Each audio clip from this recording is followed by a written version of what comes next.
By the end of the 19th century, Armenians were roughly divided between the Ottoman and Russian empires. Millions of Armenians inhabited the 6 vilayets: Van, Erzurum, Bitlis, Diyarbakir, Mamorut-ul-Aziz, and Sivas, where they formed a significant minority. Within Russia's Caucasus Viceroyalty, millions of Armenians resided in the Kars Oblast and the governorates of Erevan, Elizavetspol, and Tiflis. They faced systemic discrimination under Ottoman rule, exacerbated by Sultan Abdulhamid II's policies in the late 19th century. The Hamidian massacres of 1894 to 1896 killed up to 300,000 Armenians, galvanizing the Armenian national movement, led by groups like the Armenian Revolutionary Federation, ARF, and the Hunchakian Party. Fedai militias, including figures like Andranik Ozanian and Kavork Shavush, organized resistance such as the 1894 Sassoon Rebellion and the 1904 Sassoon Uprising. These efforts, often supported by Russian promises, met fierce Ottoman repression, with Kurdish regulars amplifying the violence. The 1896 Ottoman bank takeover, orchestrated by Arman Garo, highlighted the Armenian desperation but failed to secure reforms. The Young Turk Revolution of 1908 briefly raised hopes for equality, but the Committee of Union and Progress soon reverted to oppressive policies. The Armenian Genocide during World War I, orchestrated by the Young Turks, resulted in the death of 1.5 million Armenians through massacres, deportations, and forced marches, erasing their presence in much of Western Armenia. The First Republic of Armenia, established in 1918 under ARF leadership, briefly achieved independence, with figures like Aram Manukian and Jarjan Nizdeh resisting Ottoman and Azerbaijani forces. However, the republic's small territory and internal divisions left it vulnerable. In 1920, Soviet forces invaded, incorporating Armenia into the Soviet Union, ending its fleeting independence, keeping Armenia under its oppressive boot until 1991. But don't get down, over 50,000 Armenians and the 90% of Turks who haven't subscribed yet. History was forever changed in the late 19th century as the Armenian Revolutionary Federation, led by Andranik Ozanian, united disparate factions into a formidable force across the 6 vilayets and Russian Armenia. Andranik's early ascent and success in consolidating Fedai bands led to a calculated alliance with Russia, who saw Armenia as another counter to the Ottomans. Before we continue, please take a moment to subscribe if you haven't already done so. The channel is currently unsustainable, so I don't know how much longer I can keep this going. Subscribing does help a lot. You can also support me through Patreon to get the maps and other stuff from the videos. Thanks. Andranik, born in Shabin Karashir, emerged as a defining figure within the Armenian struggle during the late 1800s. His early exploits included a daring escape from Ottoman captivity in 1882 after clashing with a Turkish gendarme cemented his reputation.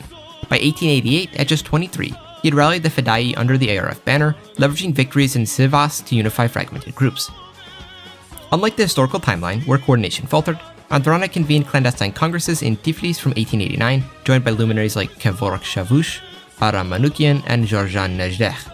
These gatherings established a centralized Fedaya command, with Andranik as supreme leader, mirroring the disciplined structure of later Armenian volunteer units. Regional commanders reported to a Tiflis council, ensuring synchronized operations across Van, Erzurum, Bitlis, Diyarbakir, Mamorut-ul-Aziz, and Sivas. Under Andranik's stewardship, the ARF pursued a dual strategy of armed resistance and civic mobilization, guided by Manukian's organizational prowess.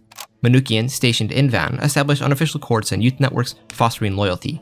These efforts drew strength from the millions of Armenians in the 6 vilayets, providing a robust foundation. By the 1890s, the Fedai, numbering 40,000, mastered guerrilla tactics, sabotage, and fortification. Unlike its historical collapse, Andranik's forces avoided direct battles, targeting Ottoman supply lines and telegraph networks to weaken their foes without being dragged into a direct conflict. Russian support proved the linchpin of Armenian success. Historically inconsistent, Russia's aid solidified in this timeline under Tsars Alexander III and Nicholas II, while some in Moscow had grandiose ideas for the future of Armenia. Counter-Larian Vorontsov Dashkov, the Caucasus Viceroy, initiated covert assistance in 1885, delivering rifles, ammunition, and explosives. By 1890, annual subsidies of 500,000 rubles, channeled through the Armenian National Council, funded armories in Alexandropol and Yerevan. Andranik and Kavork Shavush underwent Russian military training in the Rostov-on-Don in 1891, mastering artillery and coordinated assaults, bolstering Fedai capabilities. The Hamidian massacres of 1894 to 1896, which ravaged Armenian communities, intensified the movement's resolve. Forewarned by Russian intelligence, Andranik's Fedai preempted Ottoman assaults in Sassoon and Zaytun. In Sassoon, bolstered by Russian Mauser rifles and dynamite, they repelled Ottoman and Kurdish forces, securing mountain passes. The 1895 Zaytun resistance, led by Arman Garo with Russian artillery, forced Ottoman concessions, galvanizing Armenian morale. Diaspora newspapers in Geneva and Cairo amplified these victories, drawing volunteers from Russian Armenia and beyond. Andranik's foresight shaped long-term preparations for a broader revolt. Learning from his Balkan contemporaries, he established safe houses and supply caches across the 6 vilayets. At the ARS 1907 Fourth World Congress, attended by Shavush and Nizdakh, plans crystallized for a total uprising when the Ottomans were preoccupied elsewhere. Andaranek, inspired by Bulgarian strategies, aimed to align with Serbians, Montenegrins, Hellenes, Bulgarians, Syrians, and Maronites, exploiting the absolute chaos to secure their mutual freedom. Garo, embedded as an Ottoman parliamentary deputy, gathered critical intelligence, complemented by Russian maps of Ottoman fortifications, with covert Armenian scouts gathering excellent intel as well. Following the Italian invasion of Libya, the First Balkan War erupted on October 8, 1912. Montenegro declared war on the Ottoman Empire, followed by Serbia, Bulgaria, and Greece. Simultaneously, Andaranek, now a seasoned commander at 47, with the 130,000-strong Fedai, launched the Armenian uprising on October 10th, targeting key Ottoman garrisons across the 6 vilayets. The Armenians combined guerrilla warfare with conventional assaults. Russian support was decisive as they had supplied 20,000 Mauser rifles, 500 machine guns, and 50 artillery pieces stored in secret armories in Alexanderpol and Yerevan. Russian advisors, including Cossack officers, trained Fedai units in coordinated maneuvers, enabling them to operate as a cohesive force. Financial aid funded logistics and recruitment, swelling Fedai ranks with volunteers from Russian Armenia and the diaspora. In Van, Manoukian mobilized 10,000 Fedai and local Armenians, capturing the city by October 15th after a 3-day siege. The city's 40,000 residents, 62.5% Armenians according to early 20th century records, rallied behind Manoukian, who had established a provisional government. In Erzurum, Shavush, the Lion of the Mountains, as he was known, led 8,000 Fedai in a daring assault on Ottoman fortifications, leveraging intelligence from Garo to exploit weak defenses. By October 20th, Erzurum with its 215,000 Armenians fell to the Armenian rebels, who fortified the city against counterattacks. Bilis, under Nechta's command, saw fierce fighting with 7,000 Fedai overcoming 10,000 Ottoman troops and Kurdish regulars by October 25th. Nechta's experience in the First Balkan Wars historically, where he fought alongside Andaranek, informed his use of mountain warfare tactics, securing Bitlis's 180,000 Armenians. In Diyarbakir, 105,000 Armenians rallied under Drastamat Kanayan, who used Russian-supplied artillery to bombard Ottoman positions, capturing the city by November 1st. Mamurut Uaziz, with 168,000 Armenians, was seized by Hamazasp Servansetsyan, who coordinated with local Syrian volunteers. Sivas, with 165,000 Armenians, fell to Vartan and his regiment by November 5th, completing the Armenian conquest of the 6 vilayets. The Fedai's sabotage of telegraph lines and supply routes crippled Ottoman communications, preventing a cohesive response. Simultaneously, the Balkan League's offensive was devastating. Bulgarian forces advanced through Thrace, capturing Adrianople by November 1912. Serbian and Montenegrin troops overran Kosovo and northern Albania, while Greek forces seized Thessaloniki. The Ottoman army, stretched across multiple fronts, collapsed under the combined pressure. By December 1912, the Ottomans were all but expelled from Europe, losing all territories west of the Çatalca lines near Constantinople. The Armenian rebellion, synchronized with the Balkan League's assaults, had prevented Ottoman reinforcements from reaching Europe, as thousands of the Ottoman troops were tied down across the 6 vilayets. Collapsing on all fronts, the Ottomans sued for peace by January 1913. The Treaty of London, signed on May 30th, 1913, formalized the Europeans' victory. The Balkan League gained most of European Turkey, with Serbia annexing Kosovo and parts of northern Albania, Montenegro taking northwestern Albania, and Greece securing southern Albania, Thessaloniki, and Crete.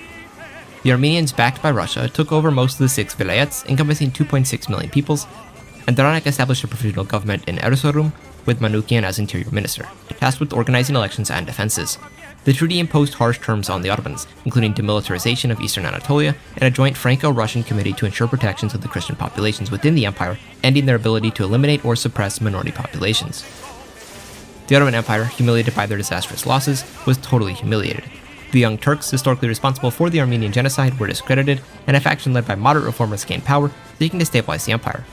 However, the peace was not long-lasting as the Balkan League collapsed. Bulgaria felt unjustly robbed of Macedonia and Thessaloniki, so attacked Serbia and Greece on June 16, 1913, kicking off the Second Balkan War.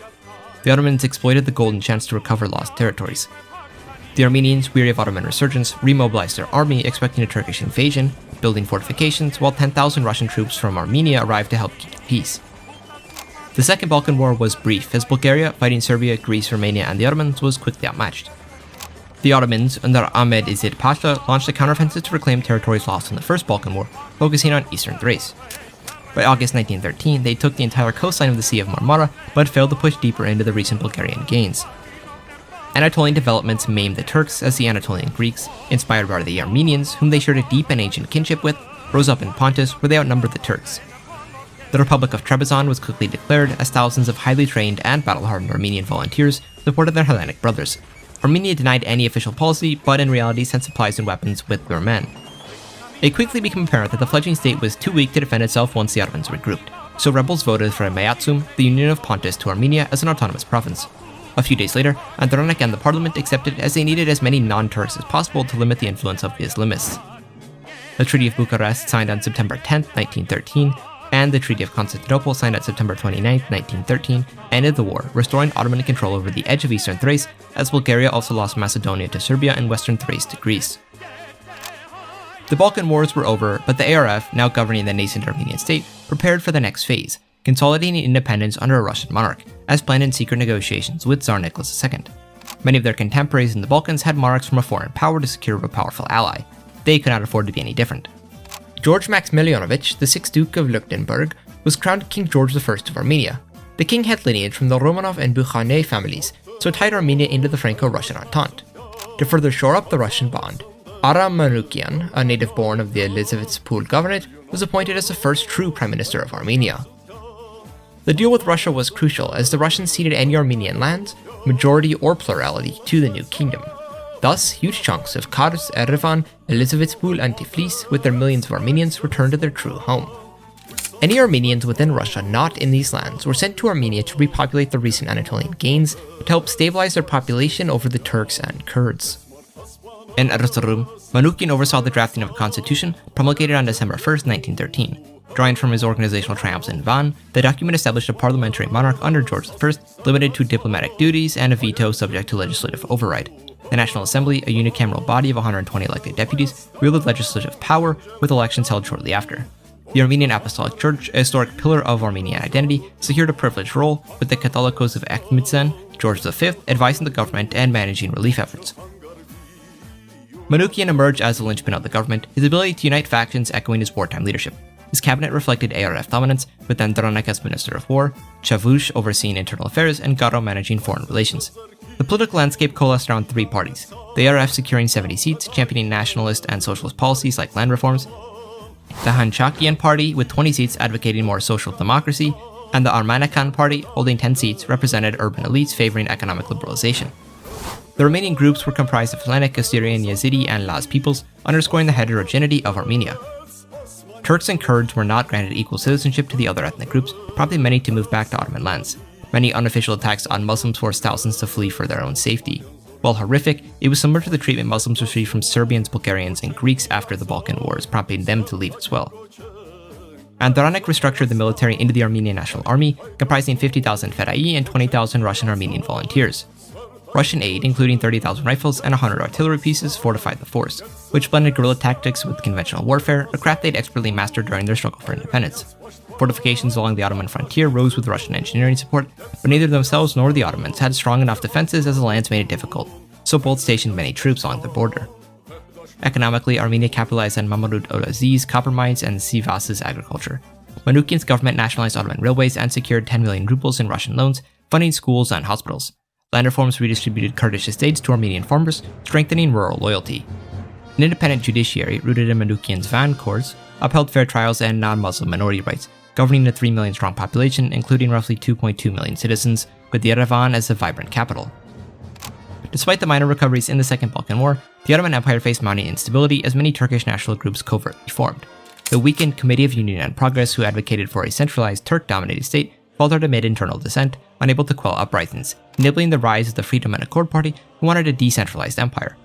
Armenia, wishing to exploit Turkish weakness, armed Christian minorities, other Armenians, Assyrians, Melkites, Maronites, etc., drawing on the Fedai sabotage expertise. Terrorist attacks abounded across Christian lands of the Ottomans as a result, destroying military bases, factories, communication lines, and more. The Assyrians, led by Aga Petros, were covertly supplied 5,000 rifles and 1 million rounds to groups in Hakkari and Mosul via Russian intermediaries in Urmia. These weapons enabled leaders like Malik Koshaba to raise Ottoman outposts. In Mount Lebanon, Garo coordinated the delivery of thousands of rifles to Maronite communities, sparking unrest there as well. Melkite Christians in Aleppo and Damascus, numbering over 100,000, wielded smuggled explosives, disrupting supply lines. Chaldeans and Jacobites received 3,000 weapons, tying down 30,000 Ottoman troops across this region. The Russian and French oversight mandated by the Treaty of London prevented any Ottoman reprisals, as they simply ignored the military actions of the Christians, warning the Turks not to respond. Russia privately hoped that these militia activities would be enough to trigger a reaction from Sultan Mehmed V, one they could use to garner international support to finally destroy the Ottomans once and for all. In the meantime, they were content safeguarding the vulnerable populations of fellow Christians. The ARF's destabilization campaign prevented Turkish military concentration against Armenia, much like the Kanasour expedition's targeting of Kurdish militias. Russian advisors in Yerevan facilitated arms shipments, while new waves of Armenian military leaders were trained in Russia, learning the newest military stratagems. Diaspora newspapers amplified these victories, securing millions of rubles in donations from Armenian communities abroad. Within Armenia, 10,000 Assyrian and Yazidi refugees gained citizenship and land in Sivas, while the Minority Protection Act ensured their rights. The Armenian Church fostered interfaith unity, strengthening Armenia's role as a Christian stronghold for all Middle East Christians. Poised to exploit its Russian alliance once a chance was presented, Armenia stood ready to pursue Mediterranean access as extreme nationalists called for the return of Cilicia, the last independent Armenian state of the Middle Ages, where tons of Armenians still live to that day, and hoped for their liberation. The outbreak of World War I in July 1914, triggered by the assassination of Archduke Franz Ferdinand, presented a strategic opportunity for Armenia. Under King George I and Prime Minister Aron Manoukian, the nation acted swiftly to expand its influence and secure access across the Mediterranean. Although the Ottoman Empire initially maintained neutrality, the killing of Armenian rebels in Cilicia, accused of plotting an assassination of a local general, provided a convenient casus belli. Armenia framed the event as a brutal murder of Christian martyrs by barbarous Muslims and declared war, presenting its actions as a defense of Christian peoples across the region, rallying all fellow Christians to their banner. Russia, long seeking a Mediterranean naval presence, encouraged the move. With Constantinople's future uncertain, possibly falling under Greek, Bulgarian, or continued Ottoman control, Cilicia emerged as an appealing alternative. King George I signed a secret arrangement with Russia, the Treaty of Dvin, promising the Russians a military port on the Mediterranean once they were victorious. This would finally give Russia a permanent warm water presence, sidestepping any challenges within the Dardanelles. The Ottomans, weakened by civil instability and a lack of trust in their military, were poorly prepared. Their Fourth Army, reduced to just 30,000 troops in Anatolia due to the 1913 Treaty of London's demilitarization clauses, could not mount a serious defense. Meanwhile, the constant Armenian-backed terror by various Christian minorities only further weakened their strength. On September 1, 1914, Armenia officially declared war and launched an invasion with 150,000 troops, joined by 10,000 Russian volunteers and 20 artillery batteries. The Armenian National Army employed swift guerrilla tactics under Andronek's command, utilizing Russian-supplied machine guns and howitzers. Russian aid proved critical.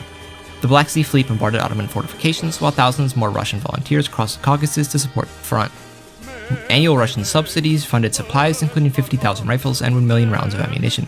With no Caucasus front to train resources, Russia reinforced General Alexei Bruslov's 1916 Galicia offensive, deploying an additional 150,000 troops that crippled Austro-German forces. Despite their tactical superiority, Russia could throw more men than the Central Powers could withstand. Meanwhile, the Ottoman Empire, dragged into the Central Powers, struggled with inferior troops and widespread uprisings. Assyrian raids in Mosul, Maronite resistance in Lebanon, and Melkite insurrections in Syria were all fueled by Armenia. These revolts further destabilized their authority and drew resources away from the Anatolian front. By January 1915, Armenia had broken through the Turkish lines, entering Cilicia, a region home to roughly 350,000 Armenians and a huge number of Christians, Greeks, Melkites, and Maronites. After a long and brutal summer campaign, Armenia finally secured control over Cilicia. They dubbed the conquest of Tarsus as the liberation, finally ridding the Turks of control over their former capital, referring to the medieval Armenian kingdom of Cilicia. To secure an Armenian majority, the ARF, led by Andronek, enacted horrific ethnic policies. Armenia's broader strategy of empowering Christian minorities proved to be a brilliant plan. In 1916, the Assyrians, led by Acha Petros and Malik Koshaba, declared the Republic of Assyria after defeating 15,000 Ottoman troops around Mosul and Hakkari. Maronites in Mount Lebanon declared a semi-autonomous state under Armenian protection. Melkites and Chaldeans in Aleppo founded the Christian Federation of Syria. Following in Armenia's footsteps, many tactics were employed to boost their demographic plurality, specifically targeting Kurds and Turks. In Hakkari and Lebanon, Assyrian and Maronite militias destroyed 20 Kurdish villages, displacing most of central Anatolia. This resulted in a brutal scorched earth campaign on both sides, as civilian casualties were common. Ottoman protests were ignored by Russian and Armenian diplomats, citing the Kurds' prior roles in ethnic violence. The resulting refugee crisis further crippled the Ottoman state. These new governments were all quickly recognized by Russia, France, and Armenia. Collectively, the movements permanently destroyed the last remnants of Ottoman control and prevented any coordinated counterattack. Now cut in half, the Arab revolt was virtually unchecked by the Ottomans. Historically, the revolt, led by Sharif Hussein and supported by British forces, disrupted Ottoman control in Hejaz and Syria, but faced challenges due to Ottoman reinforcements from the north. Here, Armenia's conquest of Cilicia blocked Ottoman troop movements and supply routes through eastern Anatolia. This isolation, combined with Armenian and Assyrian raids on Ottoman garrisons, weakened their defenses in Syria and Mesopotamia. The Arab revolt, bolstered by additional British supplies, captured Damascus by 1917 and expanded into Iraq, contributing to the Ottoman Empire's rapid collapse. With Russia's Brusilov offensive crippling the Germans and Austro-Hungarians, they broke through at the end of 1917. The entry of the United States and renewed Anglo-French offensives compounded pressure. The Ottomans quickly signed the Armistice of Mudros, ending hostility as it was clear the war was unwinnable. Austro-Hungarian and German peace overtures were ignored by France and Russia, who wanted to eradicate their enemy once and for all, forcing Britain to continue fighting. Eventually, the Russians took Budapest, Vienna, and eventually Berlin, ending the war on their terms. Wilson and his Baronic 14 points held no sway over Tsar Nicholas II, who held Europe at his fingertips. Based on a combination of early French plans and those of Russian Foreign Minister Sergei Sazonov, Europe was completely flipped on its head, firmly under Franco-Russian dominance. The Treaty of Sèvres was equally harsh on the Ottomans. Armenia's annexation of Cilicia, granting Russia a Mediterranean port as France and Britain backtracked on their promise to give them Constantinople, was recognized. Seeking a compromise, it was administered under a joint Franco-Russian-British mandate, which would be handed over to Greece or the Ottomans after 50 years, depending on a future plebiscite. Russia was publicly disappointed with the arrangement, but this was part of their compromise to destroy Germany. Greece expanded to Bulgarian lands in Thrace and picked up some Anatolian possessions. France, Italy, and Britain also claimed a massive mandates across the Middle East that angered both Armenians, Assyrians, and Arabs. The previous Russian-aligned Christian states were completely ignored, while the Ottoman Empire was reduced to a rump Central Anatolian state under harsh demilitarization laws. The European powers, particularly Britain and France, reneged on promises of a grandiose Arab kingdom made in the 1915 McMahon-Hussein Correspondence. Following the Ottoman loss, the Arab kingdom under the Hashemite family was nominally established, though the West refused to recognize the government. Western forces controlling the Mediterranean coast were not leaving, so tensions mounted. Europeans wanted control over the natural resources, so needed to pivot into supporting Christians to maintain their colonial influence. Thus, they propped up the battle-tested Armenians to secure their economic interests. Armenia's national army was more than ready to fight, but was quickly sidetracked as the Turks overthrew the Ottoman government, renewing their conflict with Armenia, Russia, and Greece. Britain and France provided Armenia with £10 million in loans and 20,000 rifles, citing their sudden interest in protecting Christian populations now that it was convenient for them. Fighting with the Turks began, but it was quickly clear that they were outmatched by the Russians more so than the Armenians or Greeks. Despite this, Italy quickly backtracked from any Anatolian ambitions, providing aid to the Turks before leaving, while France followed a similar path. This was seen as a great betrayal by Greeks and Armenians, as it only reinvigorated the Turks, greatly prolonging the war. Nonetheless, Russia was in no mood for a drawn-out campaign where they would lose hundreds of thousands of their own sons. Mirroring the British tactics against Germany, Anatolia was completely blockaded, ending food shipments for the Turks. Working with their Orthodox brethren, the three specifically targeted Turkish farms to cause maximum damage on their population. Once the initial shock of another Turkish war was withstood, the Armenians were able to shift attention on the Arabs, though their plans greatly differed from France and Britain. The Arab-Armenian War began in the summer of 1919 when Assyrians killed Arab leaders in Mosul. Armenia quickly jumped into the conflict, declaring war on the Hashemites. Supported by Russian advisors, they spent the next 9 months systematically wiping out Arab armies. The Arabs, militarily outnumbered and outgunned, resorted to guerrilla raids, but Armenian intelligence, buffed by common Christian agents, neutralized these threats. Britain, controlling Palestine, blocked Arab reinforcements and hampered their efforts. The Christian victory at Homs in January 1920, when Andronik's 40,000 troops routed 15,000 Arabs, ended major resistance. The 1920 Treaty of Beirut, brokered by Britain, recognized the Armenian ally of Assyria, who merged the Syrians and Maronites into a grand state. They learned from Armenia that a larger Christian population, despite minor Christological differences, was necessary for their common survival. France was outraged by this, as their plans for Syria and Lebanon were now scrapped, instead left with some minor economic rights, though Armenia said they forfeited any claims after abandoning them in Turkey. The Arabs, confined to Hejaz in southern Iraq, saw their statehood curtailed, with Britain and France establishing mandates over the rest. Armenia's triumph, built on Fedayeen resilience and European colonialism, solidified Christian dominance, but sowed Arab resentment. By 1922, after a brutal campaign and tons of civilian casualties, the Turks surrendered to the Russians, finally ending the bloodshed in the region. In the Peace of Constantinople, the former zone of the Straits was taken up by a joint Greco-Russian force, but ultimately Greece would get the land after 50 years. Russia secured military access in perpetuity and the island of Marmara. Further border corrections were made to fortify the positions of Armenia and Greece. Mirroring the historical population exchange, any remaining peoples from both sides went to their respective nation-state to prevent further ethnic struggles for the time being. Armenia stood as a vibrant but troubled nation. Its massive territory, economic growth, and military strength, built on the ARF's revolutionary foundations, positioned it as a regional leader. Yet the scars of 3 brutal wars, ethnic policies, and the challenge of integrating minorities underscored the brutal methods they employed to secure their future. I hope you enjoyed the video, and if you did, make sure to check out If Greece Revived Byzantium here. I know you'll like it. You can email your scripts or timelines to me at nostradamus.history@gmail.com to turn your ideas into videos like this. If you enjoy my work, please like, subscribe, and consider supporting me on Patreon to get access to the maps and more. Thanks for sticking around to the end. Goodbye.